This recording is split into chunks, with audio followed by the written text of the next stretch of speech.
반갑습니다. 현대인들이요, 겉으로는 멀쩡해 보여도 아픈 사람들이 의외로 많습니다. 암이나 심뇌 질환 같은 큰 병이 아닌데도 낫지를 않아서 고통을 겪는 사람들이 있습니다. 어딘가 몸이 불편해서 병원에 가보면 아무 이상이 없대요. 위내시경을 해봐도 괜찮고 심장검사를 해봐도 특별한 이상이 없습니다. 그런데 몸은 몹시 불편해요. 괴로워요. 왜 그럴까요? 그 원인이 뭐겠습니까? 답을 말하기 전에 먼저 책을 한 권 소개하겠습니다. 오늘 말씀드리는 내용은 대부분 이 책에 나오는 건데요. 클라우스 베른하르트라고 하는 사람이 쓴 책입니다. 독일 사람이에요. 의사입니다. 제목은 어느 날 갑자기 공황이 찾아왔다 라고 되어 있습니다. 어느 날 갑자기 공황이 찾아왔다. 이분의 말에 따르면 우리 몸에 이유 없는 고통이 생겼다. 그것은 몸에 특별한 병이 있어서가 아니라 우리 몸에 비상장치가 작동해서 그런 경우가 많다는 겁니다. 왜 누전 위험이 있으면 차단기가 내려가잖아요. 화재의 낌새가 있으면 경보기가 울립니다. 우리 몸에도 그런 장치들이 있다는 거예요. 그런 때는 약을 먹어봐야 소용이 없습니다. 낫지 않습니다. 해결 안 됩니다. 왜 자동차에 라디에이터라고 하는 게 있잖아요. 엔진을 식혀주는 장치 아닙니까? 이 라디에이터가 가끔 새는 경우가 있습니다. 이거 새면 어떻게 됩니까? 물이 부족해지겠죠. 엔진이 과열됩니다. 심하면 엔진이 늘어붙어 버리기도 합니다. 자, 그렇다면 라디에이터가 샌다. 어떻게 해야 됩니까? 당연히 새는 곳을 찾아서 막아야겠죠. 그런데 구멍난 데를 찾아서 막을 생각은 하지 않고 물만 자꾸 부으면 어떻게 되겠습니까? 말 그대로 밑 빠진 독에 물 붓기지요. 바보 같은 짓입니다. 우리 몸도 그렇습니다. 몸 어딘가에 펑크가 났다면 그걸 막아야 돼요. 원인을 찾아야 한다는 겁니다. 원인도 모른 채 약만 자꾸 먹으면 그것은 라디에이터에 구멍은 때우지 않고 계속 물을 붓는 것과 같습니다. 그러면 일시적으로 아주 잠깐 증상이 완화될 수는 있겠지만 그게 해결책은 아니지 않습니까? 우리 몸에 문제가 생기면 가장 먼저 나타나는 현상이 대개 밥맛이 없어지는 겁니다. 당연히 소화도 안 되겠죠. 밥맛이 없는 정도라면 그나마 괜찮겠는데 밥맛 없는 정도가 아니라 아예 밥이 목구멍으로 넘어가지가 않는 때가 있습니다. 주로 어떤 때 그런가 하면 사람이 공포에 휩싸이면 그렇습니다. 만일 우리가 어떤 위기에 처한다면 그럴수록 더 먹고 힘을 내야 할 텐데 그게 안 돼요. 왜 그럴까요? 그것은 더 큰 위험을 방지하기 위해서다. 이 사람은 이렇게 말합니다. 이게 무슨 원리인가 하면 이렇습니다. 자, 일단 우리가 원시시대에 살고 있다고 가정을 해봅시다. 맹수가 나타났어요. 겁이 바짝 날 거 아닙니까? 이렇게 사람이 두려운 생각이 들면 뇌는 재빨리 조치를 취합니다. 아드레날린이라고 하는 신경 전달 물질을 방출시킵니다. 이게 뭐 하는 물질인가 하면 심장을 빨리 뛰게 만드는 거예요. 왜요? 최대한 신속하게 몸에 영양분과 산소를 공급해라. 그런 명령입니다. 뭐 때문에요? 빨리 도망가야 하니까요. 특히 팔과 다리에 집중적으로 에너지를 공급하라고 명령을 합니다. 도망을 가든지 맞서 싸우든지 팔다리가 가장 중요하지 않습니까? 사람이 무서운 일을 당하면 보통 덜덜 떨지요. 왜 떨리는지 아십니까? 방금 말씀드렸지요. 두려움에 휩싸이면 뇌가 아드레날린을 쏴준다고 그랬지 않습니까? 팔다리에 영양소와 산소를 듬뿍 공급을 해서 얼른 대처하라고 그러는 건데 사람이 그게 잘 안 돼요. 무서워 죽겠는데 재빨리 도망가는 거 쉽습니까? 오히려 그 반대입니다. 몸이 꽁꽁 얼어붙고 말아요. 그러면 영양과 산소가 과잉 공급 상태가 되는 겁니다. 그건 더 위험합니다. 신속하게 그 문제 해소해야 돼요. 이때 우리 몸은 뇌의 명령을 받아서 근육을 미세하게 진동시킵니다. 너무 많이 공급받은 영양소 털어내라, 그런 작업이죠. 그래서 몸이 덜덜 떨리는 겁니다. 참 신기하지 않습니까? 이렇게 뇌가 아드레날린을 팡팡 쏴주는데 그걸로도 안 되면 그 다음 단계로는 히스타민이라고 하는 걸 분출합니다. 이것도 신경 전달 물질인데요. 호르몬의 일종입니다. 동물의 세계 다큐멘터리 한두 번쯤 다 보셨죠? 보신 분들은 아실 겁니다. 동물들은요, 대개 보면 도망가는 도중에 똥을 쌉니다. 오줌을 쌉니다. 왜 그럴까요? 빨리 도망가기 위해서입니다. 몸무게를 몇 그램이라도 줄여야 되기 때문에 그렇죠. 이거 사소하게 보일지는 모르지만 어쨌든 몸을 가볍게 해서 더 빨리 도망갈 수 있도록 하는 장치인데, 그런 조치인데, 경각의 속도 차이 때문에 생사가 갈릴 수도 있기 때문이죠.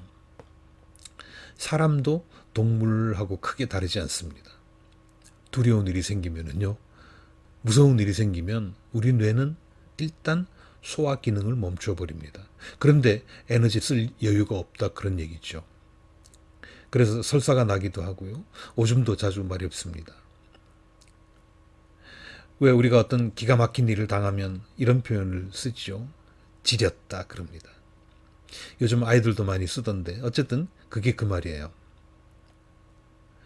몸을 보호하기 위한 비상장치입니다.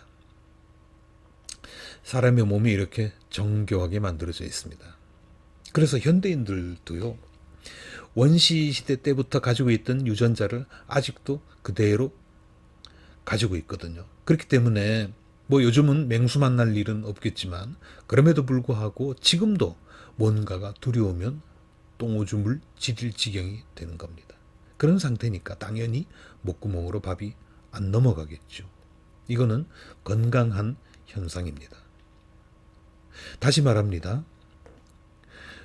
우리 몸에 이상이 생겼다면 반드시 원인이 있습니다. 어딘가 펑크가 난 거예요. 그걸 막아야 됩니다. 그러면 병원에 안 가도 웬만한 것은 다 낫습니다. 물론 다 그런 건 아니지만 제가 생각할 때 많은 경우에 그 원인이 두려움 때문인 경우가 많다는 얘기입니다. 딱 부러지게 말로 표현할 수는 없지만 뭔가가 두려우면 몸이 이상 증세를 보입니다. 보통 의사들은 뭐 그런 현상을 두고 원인을 알 수 없는 고통이다, 또는 스트레스성 질병이다, 그렇게 말하지만 세상에 원인 없는 결과가 어디 있습니까? 원인이 없는 게 아니라 못 찾아내는 거겠죠. 그럼 어떻게 해야 됩니까? 찾으면 될 거 아닙니까? 내가 왜 두려운가? 무엇 때문에 공포를 느끼는가? 무엇이 껄끄러운가? 그걸 찾아내야 됩니다. 이렇게 해서 두려움과 공포에서 벗어나게 되면 몸에 나타나는 웬만한 증상, 이상 증상은 거짓말처럼 깔끔하게 해결이 됩니다. 우리가 이런 걱정들 많이 하죠. 직장을 잃으면 어쩌나, 이혼을 당하면 어쩌나, 동료들한테 따돌림을 당하면 어쩌나 등등. 우리 삶에 두려운 일들이 얼마나 많습니까? 이런 굵직굵직한 게 아니더라도 무의식 속에 숨어있는 두려움 때문에, 겉으로 표시는 안 나지만 우리 속에 잠재되어 있던 두려움 때문에 문제가 생기는 경우도 많습니다. 그래서요, 나는 지금 무엇을 두려워하고 있는가? 큰 것이든 작은 것이든 그걸 찾아야 됩니다. 그렇게 하지 않으면 이유 없이 몸이 불편해요. 여기저기 막 아파요. 노동을 많이 해서 몸을 많이 써서 그런 거라면 그건 답이 있지 않습니까? 어렵기는 하겠지만 노동 줄이면 됩니다. 몸을 덜 쓰면 됩니다. 그렇지 않은 경우가 문제죠. 그때는 그게 두려움 때문일 가능성이 매우 높다는 겁니다. 내가 무엇을 두려워하고 있는지, 무엇을 무서워하고 있는지, 또는 무엇을 끔찍하게 싫어하고 있는지, 그거를 찾아야 됩니다. 사례를 하나 소개하겠습니다. 역시 이 책에 나오는 건데요. 2015년 2월쯤 한 환자가 클라우스 베른하르트를 찾아왔습니다. 신경정신과 의사라고 말씀드렸죠. 찾아온 사람은 32살 먹은 여성입니다. 이 여성은 몇 년 전부터 운전만 하면 갑자기 너무 두려워진다고 그랬습니다.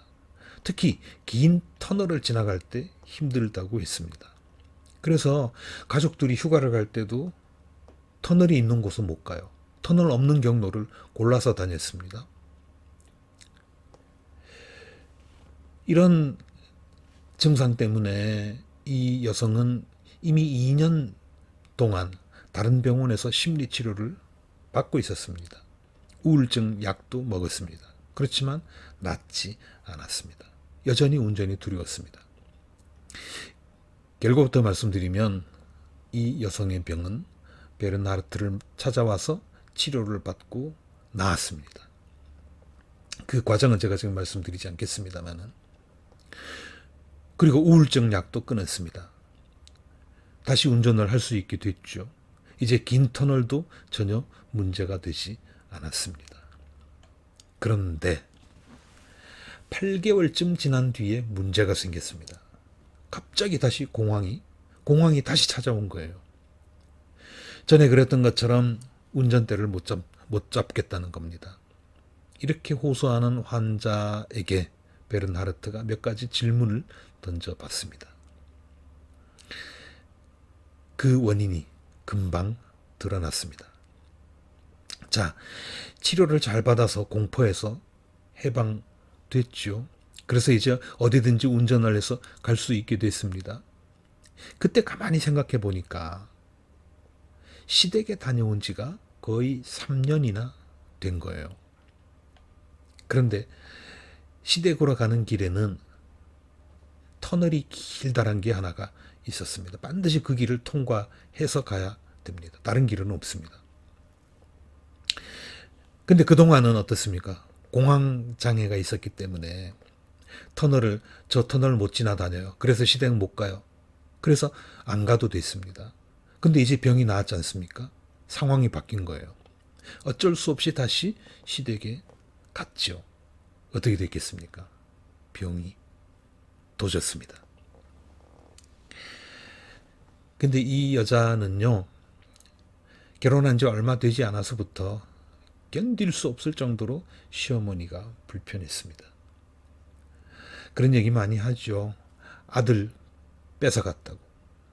그래서 시어머니가 자기를 미워하는 것 같았습니다. 시댁에 가서 시어머니 한번 만나잖아요. 갔다 오기만 하면 거의 일주일 동안은 끙끙 앓아야 했습니다. 그 정도로 힘들었어요. 그런 중에 이 공황이라고 하는 병이 생긴 겁니다. 혹시 꾀병이라고 생각하실지 모르겠습니다만 결코 꾀병 아닙니다. 왜 아이들이 학교 가기 싫으면 배 아프다고 그러는 일이 있잖아요. 그때도요, 실제로 배가 아픈 경우가 많습니다. 사람의 두뇌 회로가 그렇게 생겼습니다. 거짓말 하는 걸 아주 싫어하거든요. 그래서 가급적 자기가 한 말 또는 자기가 하고 있는 말을 현실로 만들려고 하는 경향이 있습니다. 그렇기 때문에 우리가 조심해야 돼요. 항상 부정적인 말은 하지 않아야 됩니다. 재수 없는 말 하지 않아야 됩니다. 그럴 때가 있죠. 약속은 했는데 그 사람 만나기가 싫어요. 그리고 모임은 잡혔는데 거기 나가기가 싫어요. 그런데 간혹 이런 핑계를 댑니다. 아, 몸이 좀 안 좋아가지고. 그런데요, 이거 대단히 위험합니다. 다른 핑계를 찾아보는 게 좋습니다. 몸이 안 좋아서 이렇게 핑계를 대면 실제로 몸이 안 좋아지는 일이 많이 생깁니다. 사람이 그렇게 생겨 먹었어요. 자, 어쨌든 공황장애라고 하는 병이 이 여자한테는 한동안 시댁에 안 가도 되는 아주 좋은 구실이 됐습니다. 좀 전에 말씀드렸죠. 결코 시댁에 안 가려고 꾸며낸 이야기가 아닙니다. 그런 고통이 아니에요. 진짜로 삶을 위협하는 그런 공포를 느꼈습니다. 이 여자의 잠재의식이 그렇게 만든 거죠. 일종의 자기 보호 본능이라고도 할 수 있을 겁니다. 자, 그런데 멀쩡하게 나왔던 공황장애가 다시 폭발을 했는데 의사가 그 원인을 분석해 보니까 그 원인은 시댁이더라. 그래서 어떻게 했을까요? 가족들에게 양해를 구했습니다. 내가 이러이러해서 당분간 시댁에는 안 가겠다. 아니, 못 가겠다. 내가 가족의 행복을 위해서 최대한 노력은 하겠지만 그거 한 가지만 이해해다오. 이렇게 선포를 했습니다. 그래서 시부모님 댁에는 남편하고 아이들만 가기로 했습니다. 어떻게 됐을까요? 이 여자의 공황은 즉시 사라졌습니다. 멀쩡해졌습니다. 이런 사연을 듣고 나서 시어머니의 행동도 굉장히 달라졌다고 합니다. 자, 이렇게 이 여자의 케이스를 보면 고통의 원인을 찾았죠. 그래서 문제가 근본적으로 해결이 된 겁니다. 오늘 말씀드린 내용을 정리하면 이렇습니다. 사람이 어떤 위험한 상황을 만나면 우리 몸의 메커니즘이 비상조치를 취한다고 그랬죠. 그러면 밥이 안 먹힙니다. 심장이 바짝 긴장을 합니다. 혈액순환도 제대로 안 됩니다. 이유 없는 통증이 생깁니다. 괴롭습니다. 그래서 병원에 가죠. 약을 먹습니다. 잠깐 증세가 완화되기도 하지만 그건 일시적인 호전일 뿐이고 다시 불편한 증상이 반복됩니다. 이런 식으로 악순환이 계속 이어지는 거예요. 병원에 다니는 걸로는 이거 해결 안 됩니다. 그래서 어떻게 해야 되냐면 원인을 찾아야 되는 거예요. 찾아보면 그게 두려움 때문인 경우가 많습니다. 그런데요, 그 두려움